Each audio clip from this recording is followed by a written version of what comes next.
The first poem is called Tin Please. On the elm-lined block hides the yard, in which my father planted tulips and basil side by side, and built, stone by stone, a climbing path. I've learned that when there is pain, one often has the advantage of sympathy and Coca-Cola. But somehow there is nothing worse.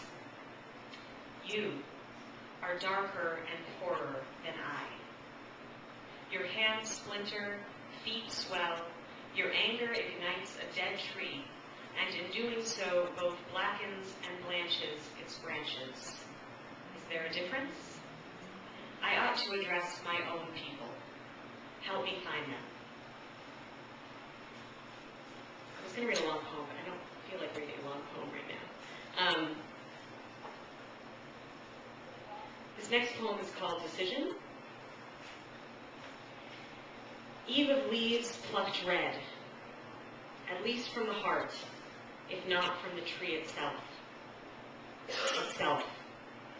My poor caged bunny, adopted friend, I'll pet you down to submission. I'll stop your spastic nose. Summer filled with promises until the lid burst and the heart slid out from under the hutch. Sick, quivering fellow.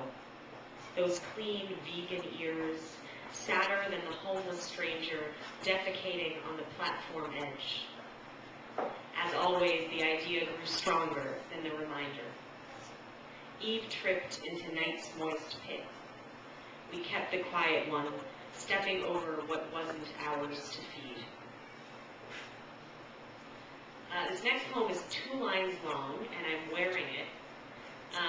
It's actually a poem called The Animal Heart, and my friend Angela Rose Bulgarellis, who's a visual artist, translated the poem into Morse code, beaded it, and made it into a necklace.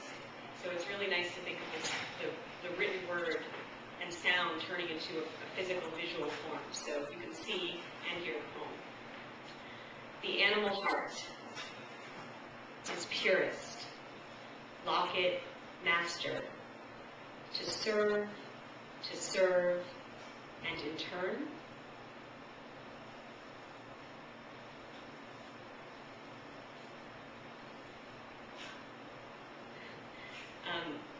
a friend had emailed me last summer and introduced me to the word pellucid, and he suggested that we each write a poem titled Pellucid, so this was my attempt at a poem titled Pellucid. Pellucid.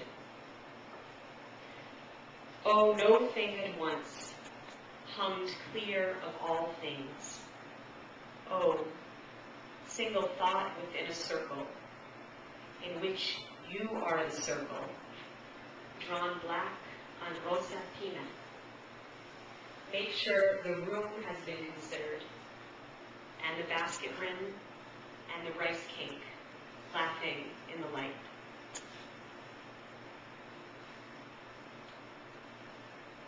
Denouement. Friends and family strapped into seats. On the theater of stars. I felt as though I might fall into nothing. Every star, every person. I clutched my seat, refusing to fall. This is how the angels got away with their mortality and escaped Thanksgiving, preached the preacher. Finally, the auditorium. From the pine box, Jay pops up. Her ghoulish tongue flops out as she smiles at her loved ones. Now the injection. Now the invocation. Can't we get together tomorrow? Interview. And this reminds me of, I think it was Jennifer's poem who had the list of questions. I think it was a survey. It feels like it's in the same vein. Interview. A congregation prays for this house. Do you deserve a key? Examining your resume, I noticed reference to your meticulous command of detail. I often hire commanders, but usually with far more experience. Show me your thumbs. Can they press against any object with certainty? Who are you for? Who are you against? Wipe that face off your grin. I don't want to recognize your lips in this context. Let me tell you a bit about us. We've been around a long time. Longer than your mother. No offense. So many elements pertain to our mission. Take, for example, your standard carcass, the deaf pigeon pecking at your balcony door, those aging highs, the union of man and dogma. God damn, you're a pretty girl. Tell me, how do you feel under a bed of soldiers? Let's make a list to count the ways you're able to feel.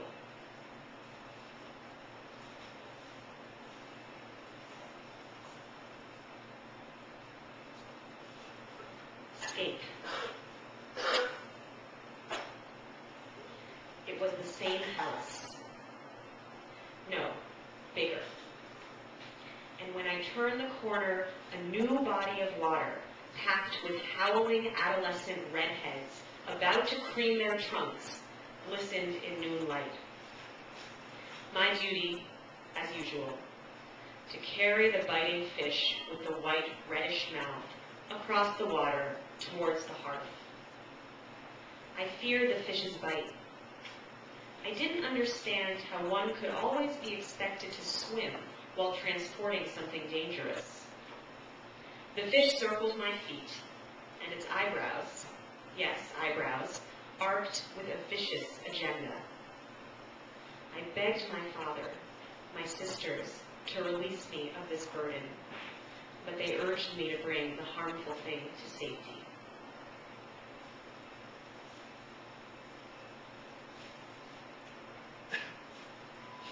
Lord Road. Never forget how you rescued me from uncleanliness.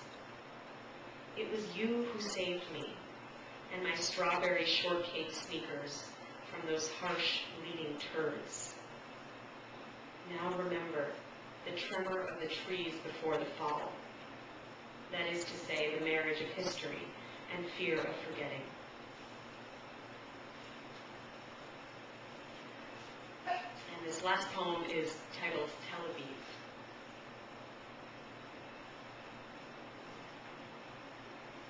Mother's paintings of pear-shaped women outlined in coal tacked low. The marriage of dust and pound cake. Outside, the Ferris wheel blared American songs amidst shrieks of terror rising from the roller coaster. Inside, we took turns tossing Sarah out the window. Maybe a leg would catch on the laundry line. The sparkling trees winked. Maybe death. Every time. Thank you.